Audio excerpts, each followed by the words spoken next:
human thesaurus is an intersection between a vast lexicon that best describes our human nature. It's my conversation to highlight people like you and me doing what they do best while equating them to their own synonyms. Hello, dear humanity. Welcome to the second season of Human Thesaurus. I'm your host / sentimental, Wish Ronquillo Peacock.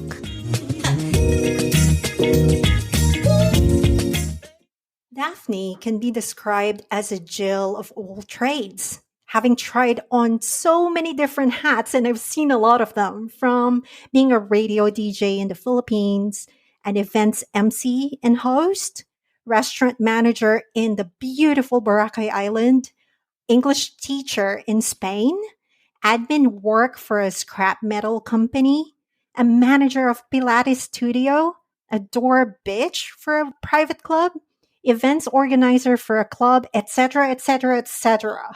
She tried it all.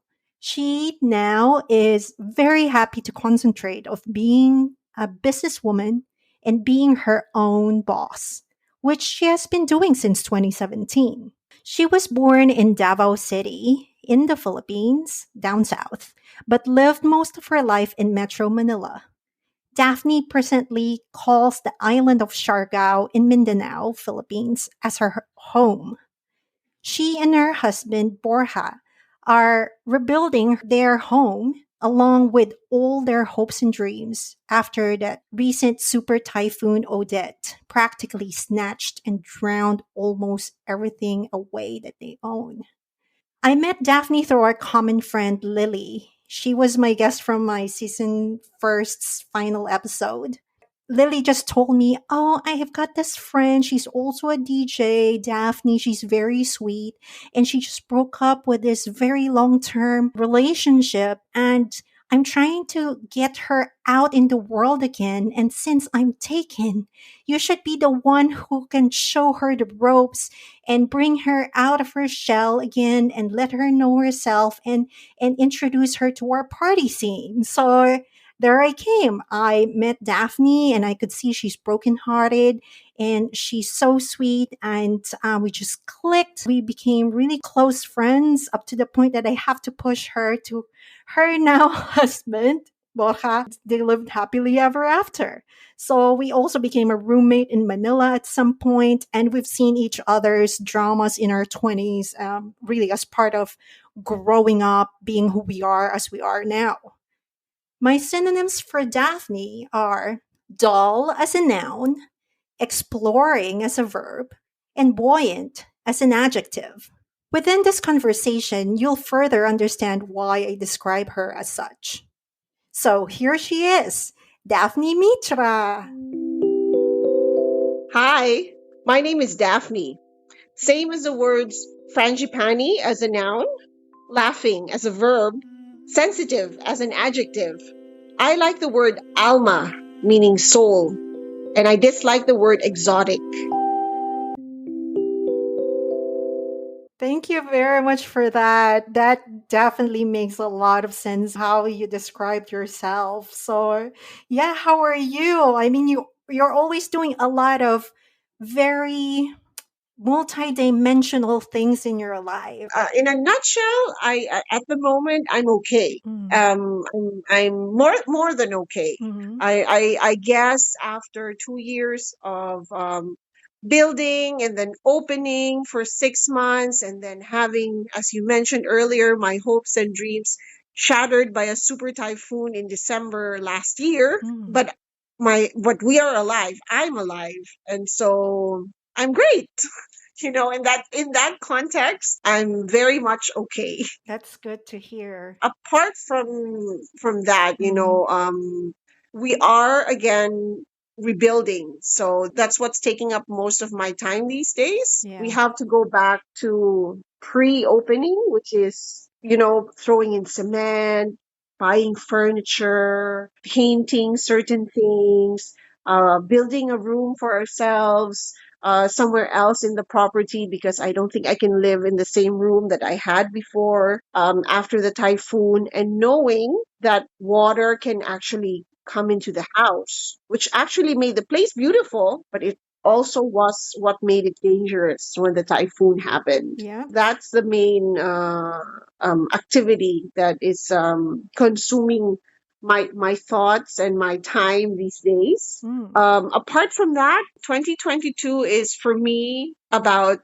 health, physical health, and mental health. Mm. I think a lot of trauma happened in the last 2 years, especially with, combining the pandemic, the horror of the problems that we had during construction itself. Mm-hmm. It wasn't so much, we were quite happy when the business opened actually, because it was doing well despite the fact that the pandemic was still ongoing. Mm. But then we ended the year in a really bad note with a super typhoon, which we didn't expect to be that strong. When you think of a typhoon, you think lots of rain, lots of wind, right? But you Right. would never, from I guess you would say that I lived in the city most of my life, and Yeah. now I'm living on an island. This is not the first time I've lived on an island, but this is the first time that I've lived in an island and I've experienced such force of nature. Like even in Manila, Manila is prone to having typhoons. Yeah. But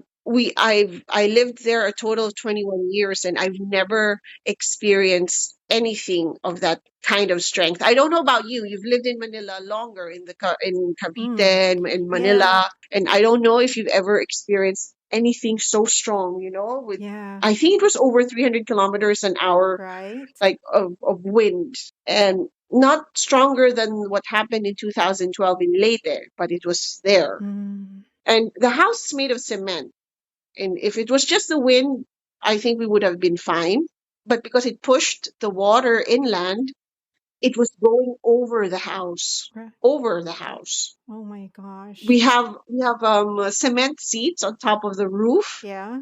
and those got moved. Whoa. Like I found them on the other side Whoa. of the house. Oh my Like gosh. they got uprooted. They're attached to the floor with rebar, Mm-hmm. and they got moved to the other side of the house. Wow. I could explain to everyone like how crazy that is. The cement, it's so heavy, you can't push this bench. Like you need 5, 6 guys to push this bench if you wanted to move it, Mm. but definitely not carry. Yeah. It's so crazy. Wow. It's so crazy. And so that's why I'm thinking that mental health this year is so important. Being able to talk about the experience, Yeah. talking to others who had the same experience on the island, and just being able to talk and connect with other people in general this year is so important after that experience. With all of that, you were saying that 2022, and because of these past 2 years, you're really reflecting on that a lot. Can we just go back to the beginning first before we move on? Can you tell me a little bit more about what happened that day, if you're okay to share that, at least whatever you can? Yes. I mean, now we can talk about it. Definitely, it's not a problem. Okay. We're talking about the day of the super typhoon, right? Yes, yes, yes. Can you pull us in what happened that day for us to better understand where you're coming from at present? Yeah, so it's a very unforgettable day. It happened on the 16th of December, 2021. Even before the typhoon came, Mhm. we already knew that there was a low pressure area. It wasn't a typhoon yet. So it was still far away, and they were telling us, oh, Mm, something is heading directly for Siargao. right.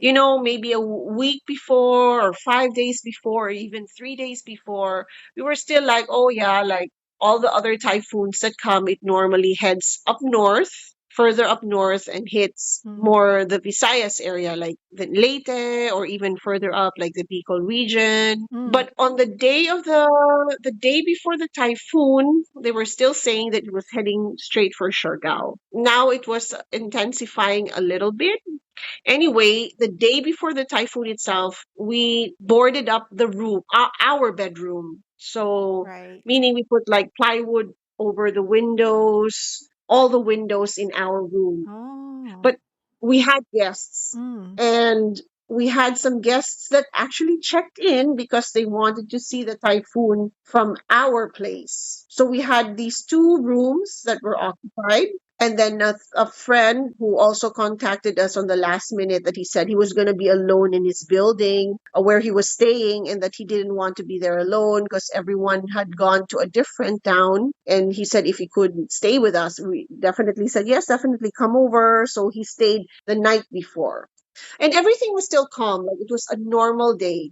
No strong wind, not even rain. It was not even raining. Mm. So we went to bed at maybe 11 p.m. and and like most days we woke up early because we're so used to it, because we don't have curtains in our room, so we wake up with the sun normally. Yeah. So so on this day though, it was not very sunny, but because we're used to waking up at this time, it was maybe around 5 in the morning. Right. And Borja, my husband, he checked on a YouTube channel of this American guy who does weather reports in this area in Asia, or in the Philippines in Mm. general. So he mentioned that the typhoon had gone from a low pressure to a category 1, which is not, it Not brings that much. rain and wind, but Yeah. it's not very strong. Mm. Right? I mean, Yeah. that's something we've probably all experienced before, especially if you lived in Manila Yeah, or have mostly. lived in the Philippines. You've probably experienced that before.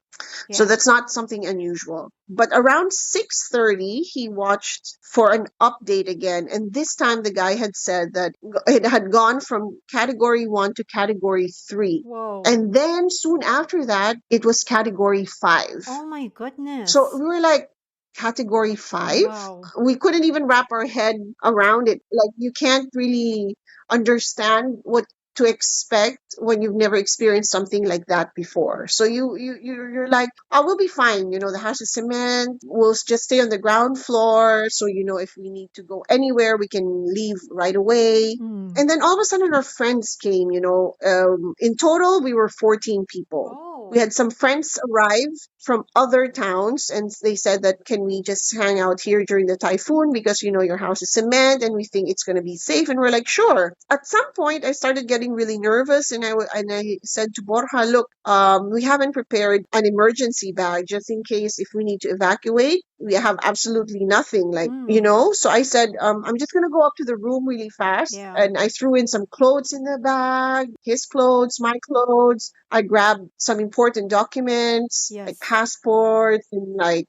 and other things, that I thought you might need, like our marriage license, Yeah. our and then I put a leash on the dogs, and then I grabbed their dog food, and I just put them in one corner of the living room. And Right. most of our friends, they stayed with us in the living room area. And then around 10:30, 11 in the morning, we all started getting hungry because we hadn't eaten anything. Everyone's a Oh. little nervous, and we hadn't really thought Yeah. of food. And we're like, oh no, we're a little Right. hungry. It's almost lunch. Let's prepare something. Bora and I went into the kitchen, and in our kitchen, we have a pretty high ceiling. It's just over three Mm. meters high from floor to ceiling. Oh. Just closer to the ceiling itself, we have these windows in the kitchen, Mm. but we closed all of them the day before, or the day of the typhoon. We had closed these windows, but I mean, you can still see outside. Right. So I had my back turned to the window, but Borja was looking at the window. And just as he was looking at the window while he was about to slice, I think, onions or something like this, something mundane, because we were hungry, we were going to cook lunch. Yeah. He looks out the window and he sees a wave. Not the Yeah. splash of water through the window. He saw a wave of water, like a body of water Oh past the front my of the window. And he was goodness. like, what? What do you mean a wave just passed? To give you a bit of context, our house, it's on a cliff. So the Yes. water is actually about 6 or 7 meters below us. Yeah. And Yeah. we're not exactly on the edge of the cliff. So from the cliff edge, we are like 30 meters in. So there's Right.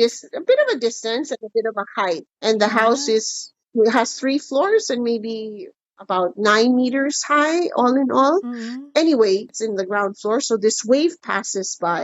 And he was like, no, that can't be. So we exit the kitchen and we run into the living room. Just as we were entering the living room, we could see this body of water going over the edge of like the cliff, like from the cliff going towards Whoa. the house.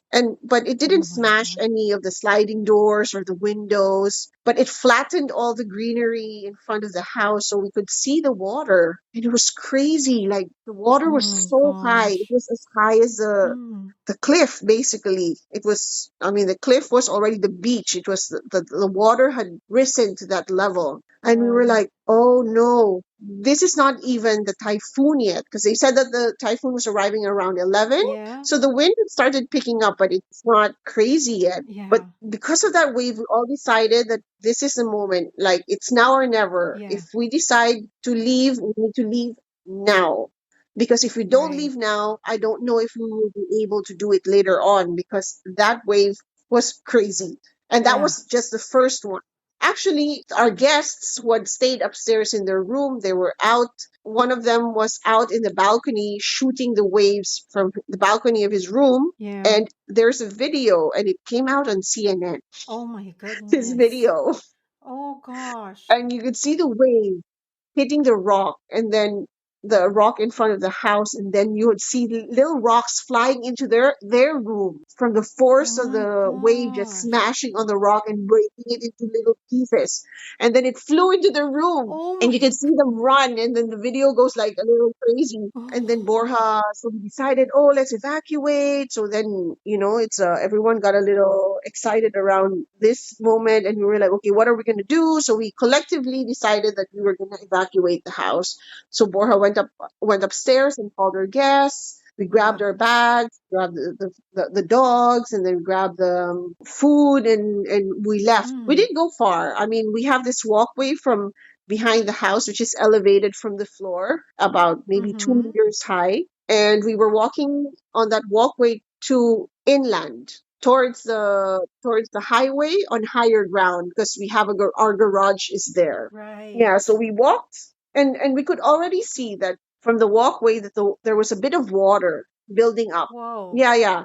So from the walkway itself, you could see there was water. Water was rising in this area, which is inland after the house. It wasn't very high yet. Up the cliff. Yeah, from we're guessing it's from there. Mm. That's how much water came in. Yeah. Yeah. So we moved to the garage, and then we decided, oh, maybe we need some food. We're a little hungry because everyone was Yeah. really hungry at this time. And so Yes. we decided to go back to the house calmly, a few of us, to grab some Mm. food from the kitchen, like pieces of bread and tuna or something like this, but something we could eat. Mm.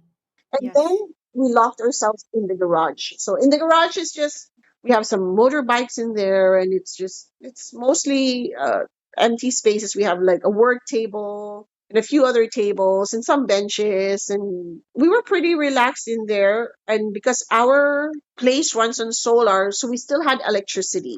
I don't Right. know how soon the Mm. electricity got cut off in the rest of the island, but we turned off the connection from the garage to the house. So before we left the house, we turned off all the Yeah. connections, so there was no electricity running in the house. And then, but in the garage, when the typhoon started and the wind started picking up, and we have windows in the garage, and you're looking outside now, and you're like, wow, this is crazy. You could see all the coconut trees. When all their leaves were like pointing towards one direction of wherever the wind was blowing, and it was just like Oh my it was gosh. crazy.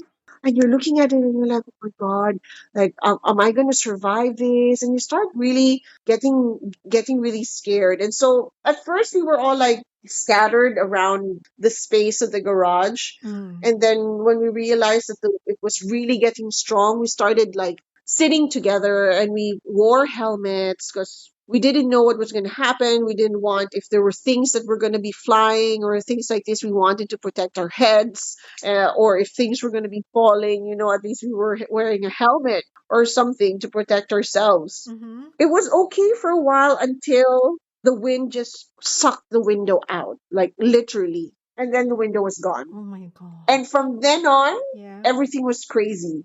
There was rain coming in because the wind was blowing so strong, and the wind was coming in.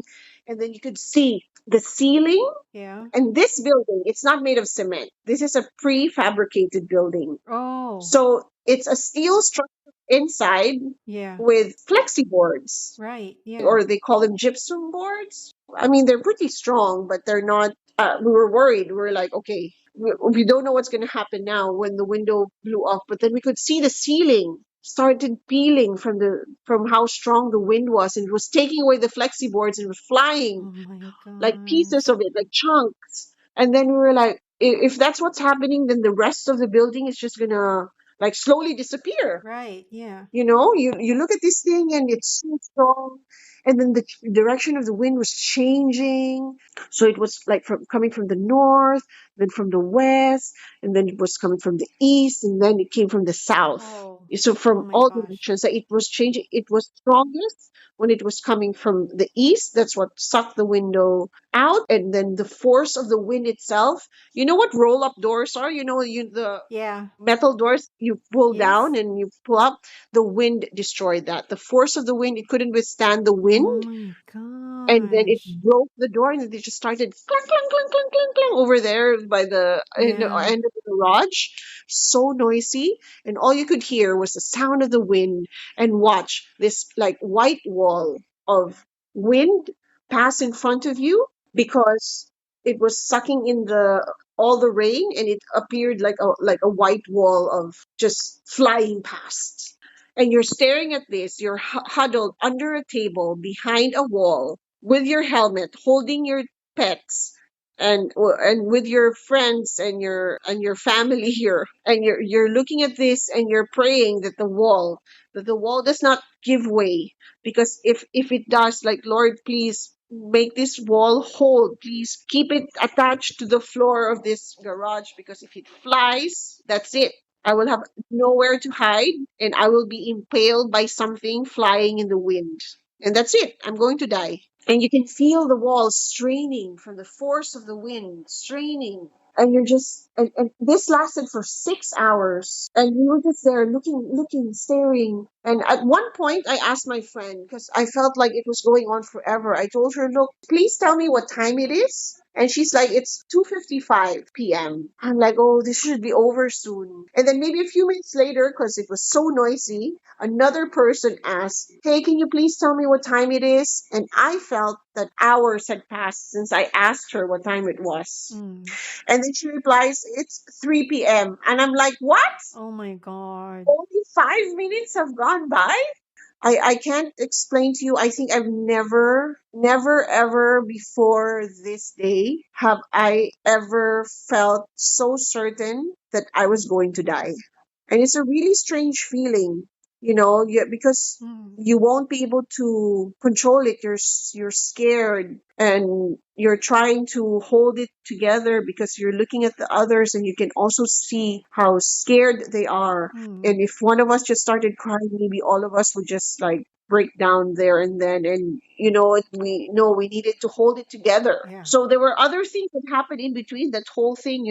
We tried to move to a different room, and Mm. then when we jumped out of the window, we realized that the ground was electrified. Oh, it's It live. wasn't a strong hit. You could feel the electricity running a bit through your feet and your hands. Right. And I was holding the dog, and I'm surprised the dog didn't scream or anything. Mm. We have three dogs, so Bora was holding another dog, and then one of our guests was holding our other dog. Mm. And then some of us, we divided into two groups. Some of us stayed in the garage, and the others ran to the security guard house, Right. which is this.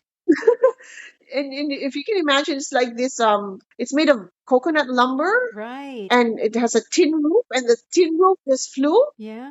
like this. Yeah. But I tell you, the structure actually withstood the typhoon, No way. because it's attached. The only thing that flew from that guardhouse was the roof. And it's the same with our garage.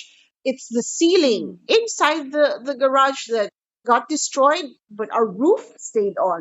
It's the way the roof was built, and our solar panels. We could hear things like being ripped, like loud bangs from the ceiling. We were sure that all the solar panels were destroyed or were being ripped Mm. away by the wind, which wouldn't be surprising. But that didn't happen. Whoa. The day Mm-hmm. after the storm, we couldn't go back to the house because the water reached all the way to the garage. There was water. There were waves One of our friends jumped out of the window that got sucked by the wind. He jumped out of that window Yeah. and he got hit by a wave. Oh my And gosh. the wave and the sea is about 250 meters away from this garage. And if I remember the elevations of our that we needed to get for before we started building in this area, the garage is about 12, 13, or maybe 15 meters high above sea level and 250 meters inland. The seawater was there. Mm. Like the only thing that you could see of the coconut trees were the leaves. Oh. You couldn't see the trunk of the coconut trees. Oh my The gosh. walkway that we walked on was underwater. Mm-hmm. And we were sure the house where we used to live was also at one point underwater. Right. It was so crazy. And we the next day when at sunrise, and it was such a beautiful sunrise after the storm, Mm. I woke up at around 6 and Borja had already walked to the house. Uh-huh. He was already on his way back to the garage. I met him and we were crying. The both of us were crying because he had seen what happened to the house. And he wasn't crying about the fact that the house was destroyed. He was crying about the fact that we survived it. We all survived it. Yeah. That none of us got hurt in the process. We didn't have any wounds or cuts. The worst thing that we had was maybe we got a little bit electrocuted, Yeah. but we were all alive. Yeah. And thank God for that. But then the days following the typhoon were like being in an episode or a few episodes of The Walking Dead. Mm. The roads were all blocked. There were so many trees on the road, so you couldn't drive your car or your motorbike. You had to walk everywhere. Right. And then because say we had 1,000 trees before the typhoon, we were left with less than 200 trees, maybe even less after the typhoon. You used to not be able to see the house from the road. Now you can see it from a few turns down the road. People would drive by now and they'd be like, oh, there's a house there. Right. They're like, oh, It was hidden yeah, they, before. they didn't know. Yeah. I mean, maybe they had an idea, but they didn't know where it was exactly because you really couldn't see it even with the Yeah. lights. We don't have neighbors. That's a thing. Mm. And there's the reason why we chose this property. But well, there. I mean, the days after Yeah. that, we all moved to a house with our friends, and we were all sleeping in that house. They still had some running water because they had a tank, so we could still shower and cook. Mm. But there was no electricity, no Yeah. signal, no way to let anyone know that we were alive. Yeah. And we were all expecting to find so many dead people, but there were none. Yeah. Thank God. No one really died from the typhoon itself. I mean, there were a few people. Mm-hmm. I think a majority, if there were deaths happened after the typhoon itself because they didn't have access to clean food and water. Yeah. So The repercussions of a disaster, pretty yeah, much. now it doesn't sound. I mean, I don't know if I have enough words to describe to anyone how crazy that typhoon was. Yeah. So the only thing I can say now is that it has scared me so much, the fact that the waves could go over the house and do that much damage, that I used to sleep in one of the rooms in that house, that I am not going to be sleeping there anymore. I can't. I understand. I can't. Yeah, I understand. Yeah, I just can't. Well, thank you for sharing that with me. I'm actually a little bit crying. Oh, Um, oh, oh my gosh, I really can't help it. Um, I'm just happy that you're oh, alive, and I can't imagine what you've been through. Even when when you're describing it, I'm just wow. Sorry. oh.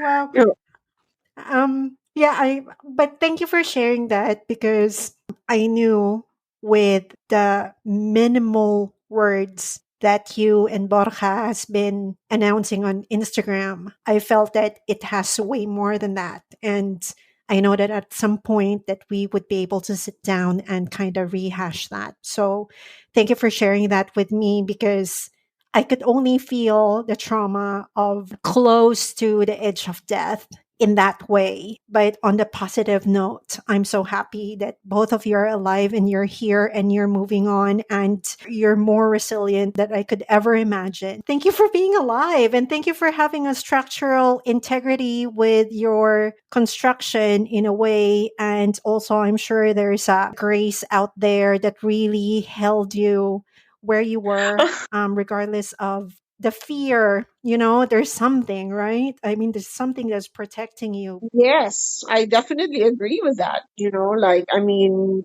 Mm, statistically, it would have been like, it sounds almost impossible to have survived that without being injured, or the way it just happened. It happened during the daytime. So we saw the wave, yeah. that wave that made us decide to leave the house. Had it happened during the night, and we would be falsely thinking that we were safe inside our house, I don't know how we would have been able to evacuate anymore if Mm, the waves were already on the house with the dogs, with the things right. with what you need to bring, even if it was just a backpack. I don't know. Mm, I'm trying to find the silver lining in all of these things. That it happened during the daytime, that we actually knew that there was a storm coming, and most of the people that in the towns that are sea level, they had been evacuated. mm, Some got injuries, but no one died. yeah. So at the end of the day, everyone walked away with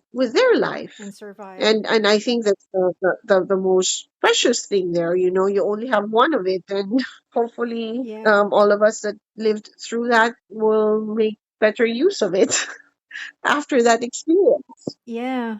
Yeah, because that kind of answers what I'm pretty curious about. Because now, a few months in the aftermath of that super typhoon, looking back with that experience, what are your key reflections that you're now applying in your life? That's why you're able to pick up and move on from it. Oh, one thing that we really wanted more than anything after that typhoon, and that we realized that really helped, was having the community. Yeah, because we didn't have our families there, but we had a community of Mm, friends, and we had that support, and we were all in the same boat. And I think that experience made us bond even more. I mean, we were already very close before the typhoon happened, but now we mm, know that we have each other's backs. We can depend on each other. We can lean on each other when the other is weak and crying.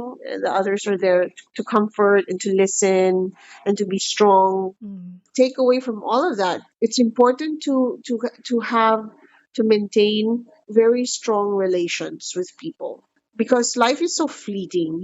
Like, yes. it's so important to maintain that line of connection with the people that are important in your life, because you never know. Like, the before the typhoon, I had spoken to my mom maybe the day of the typhoon itself, or the day before the typhoon, and I said, look, we might lose connection after the typhoon, but please don't worry, we'll be okay. I said that not knowing that the typhoon was going to be a category 5 typhoon, right? Right. Yeah. They're maintaining those relationships, and checking in on each other, Yes. really. Until this day, we still, everyone from that group that we stayed together with after the typhoon, and we were like Mm, 20 something in total. We all left the island 5 days after the typhoon. yes. We were all in different states of, I don't know, worry, of fear, of Yeah. in our own little hole of PTSD. Uh, It's a shared trauma. it definitely was. Yeah. Am I answering your question? Yes, this is a conversation. It's all good. You're doing very well. Thank you. Am I going off on a tangent here and not answering her question? Um, But yeah, okay, sorry. To continue, the importance of like those relationships, of your friends, of your family, of course. First thing that Borja wanted to do was go home and see his family, because during the pandemic he didn't see them. They're in Madrid, right? Yeah, Yeah. so they went home to see his family. We haven't seen them in over 2 years. Yep. And good timing when we landed in Manila, and we were in Manila for a few days, process papers and all of these things to be able to leave the country. Because mind you, it was still the pandemic. Mm-hmm. Yes. My mom was actually in Manila too. Oh, good So grief. that was really, really good timing. So I was able to see my mom, Yeah. and we stayed at my youngest sister or or the family of her husband, because that's where they live. And so we were able to Mm-hmm. see all of them, That's the great. parents-in-law of my nieces, her husband. So we were able to spend time with my family, and then we also got to spend time with Borja's family. That's fantastic. And I think that was really, really important. We also needed that break. That was like our breathing room. We were a little lost after the typhoon, to be honest. We didn't have the energy or the enthusiasm to rebuild. Because imagine, we had just opened our doors to business 6 months prior to this typhoon. Mm-hmm. After 2 years, almost 2 years of construction, we finally opened our doors for business in June of 2021. And then by December, Mm-hmm. gone. Right. I'm so sorry. Just to be clear, your business is hotel. It's a boutique hotel, isn't it? You can say it's a little like a boutique Airbnb, more like it, or like a boutique hotel. It's a 5 bedroom place, and we also live on the property. Mm. Yes. According to the government, if you live on the property or you live in the same building that you're renting out, then it's actually like a homestay. So I describe it as a boutique homestay. Oh, it is. It looks wonderful. Well, it was different from the other places that were normally in the north. We had Yeah. heated water and air conditioner, and we were running on solar. Or we saved rainwater, things like this. We Love. so we Yeah. made our own electricity and our water source.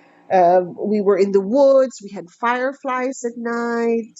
And I say that as in past tense because I don't know if they're still there. Mm. We had this beautiful tree in the behind the building, and we had squirrels there. We had all different kinds of insects you can think of, because literally we were living in the middle of the forest for Yes. someone who wants to go on a vacation and have a bit of budget. So I Mm. mean, that was what we were offering. Yes. After the typhoon, we lost everything in the kitchen. All the fridges, ovens gone, plates, all everything that we had stored in the pantry gone. What do you call this? Like an area, like our storage area, all gone. And all we found there were like big blocks of cement from the floor in our restaurant that the water actually destroyed. Oh my gosh. And then those pieces of cement pushed it somehow underneath the stairs of the house and into the storage area. Oh my But all gosh. the shelves that we had there, gone. Yeah. We had a mattress that we found in our neighbor's lot, a toilet bowl. Whoa. Crazy, crazy. Yeah. You look at all of that and you're like, wow. 6 months wasn't enough for me or for Borja to completely forget the frustrations that we had during the actual building of the place. Yes. And so now we have to go do the frustrations again, Mm-hmm. second time. Yes.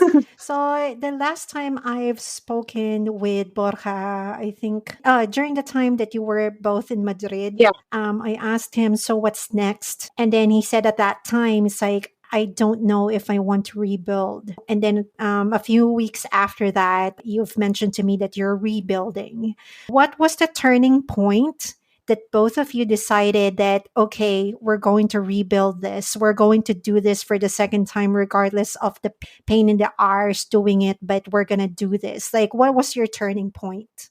I guess it was just being away from, like I said, so we needed that space away from the island itself. Mm, So while being away, you slowly, slowly start to feel a little better, and you don't see, because it's not in your face anymore, all the destruction that happened there. And you have like a general idea of how much mess is still there, on how much of how many things need your attention and need to be fixed. mm, And then you talk to your family, and they're like, oh, you guys need to do something about it. What are your plans? And so they start asking you, right? Yes. And then you get all these encouraging messages also from people. Yeah. And they were like, are you guys open?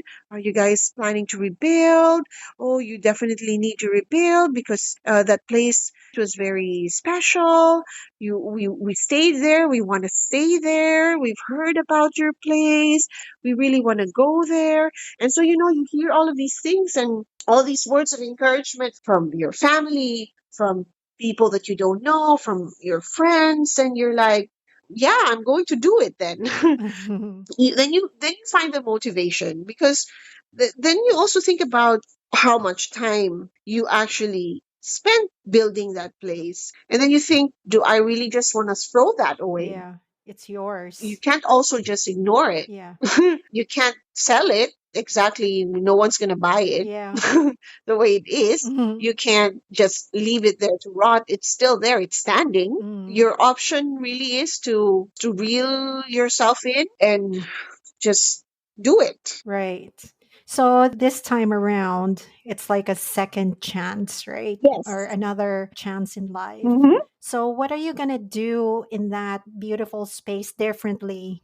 A chance to, yes, to do things differently in that place. First, I think, when you're doing something and then later on, it's kind of like regret. Like you see how certain things that you thought would be nice but didn't work out exactly the way you wanted it to work out, or Mm. maybe there's a leak somewhere, or maybe you didn't do this as well as you thought you should do it. And so those are the things that we're fixing. Apart from improving the place and making it working on the things that weren't working correctly the first time around, we Mm. are also living still on the property, but in a different part of the property. Oh.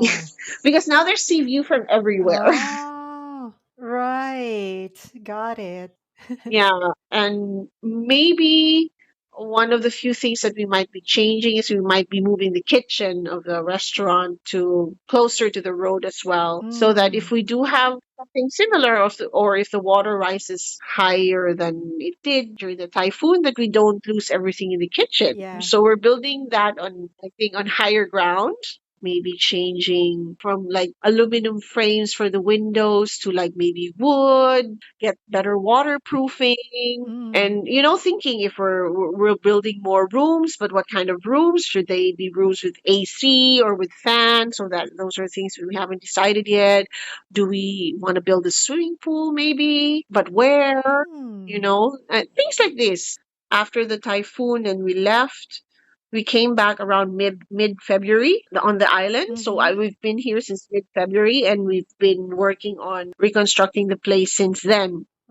One Right. thing that I've noticed that has changed, and I'm not only talking about for our place itself, but for the whole island. It's been raining so much lately. Uh-huh. Everything again now looks so green. The island is so alive again. Wow.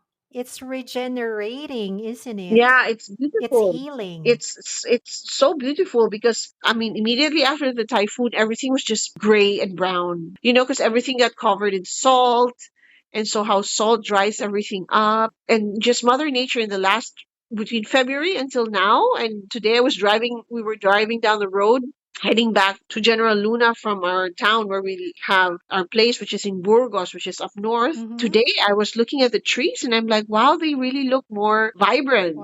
And the Wow. non-coconut trees, they really are like growing leaves, like really green leaves, and they're so leafy now.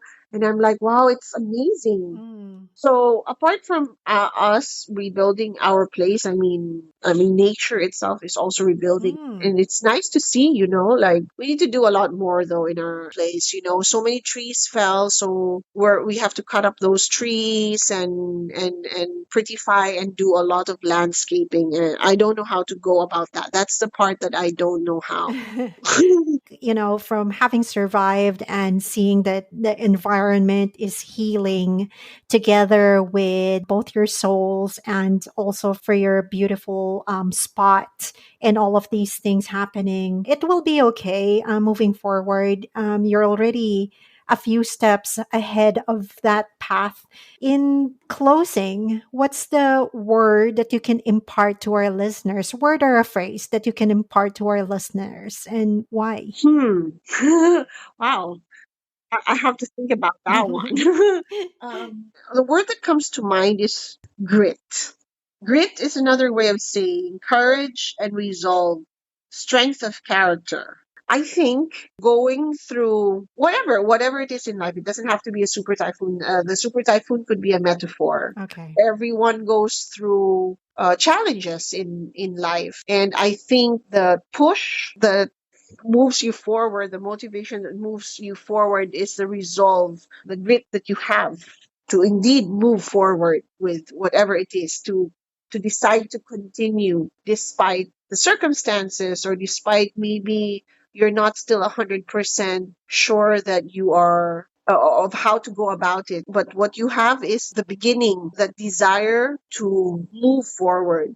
And I think in life, whatever it is that happens to you or that happens in your life, there is nothing that happens to you that you can't resolve or move from. I mean, it's never the end of your story yet. I mean, unless you die or you end up in prison, I guess. Even then, there's more time to reflect there. That's beautifully said, Daph. I really, really appreciate that. And I'm sure, like what you said, focusing on your health and your mental health to keep yourself centered. But you're always very good at that all throughout. And just to let you know, I'm here to support you, to cheer you on. And I'm really, really happy to be your friend. I'm always proud of that. And I'm very proud of you and Borja for pushing through and really surviving this. Thank you. I want to say thank you also for having me and for letting me share and talk about normally what would be considered a horrible experience. But I mean, these days it's good to be able to talk about it, and I guess to talk about it with a less fear but more of unforgettable experience. I'm glad that we got to talk about it quite extensively today. Yeah. Thank you so much for sharing that and being open about it. Thank you so much for hanging out with me today. It's really, really nice catching up with you. I really, really hope we can sit down face to face really soon because I do miss you. Yeah, soon, soon. See you here in Singapore, right? We will be when we go to Singapore, definitely, which will be soon. I'll let you know. Yay. Yeah. Love you. Love you.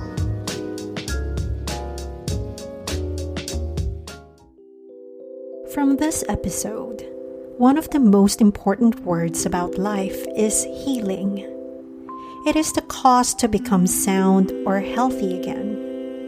It's similar to words alleviate, medicinal, ameliorate, relieve, help, soften, curative, and make good.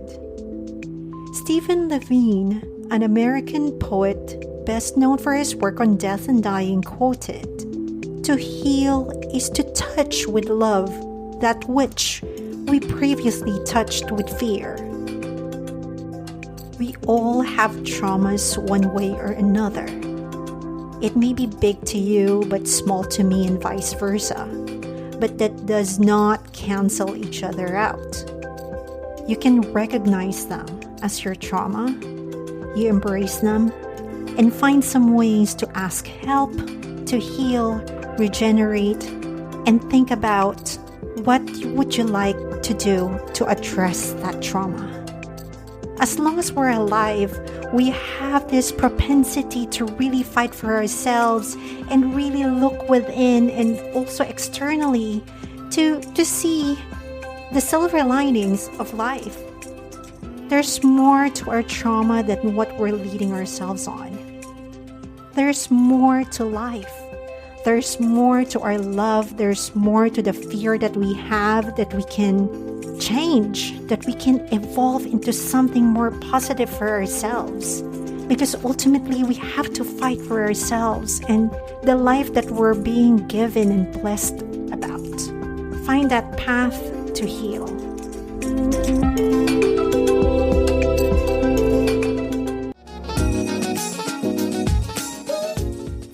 listening to Human Thesaurus. Please help me rate and subscribe because your support means a great deal.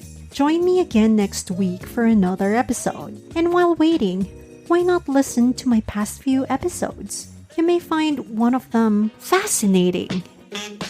I'm your host, Wish Ronquillo Peacock. Have a fantastic day and thanks for listening.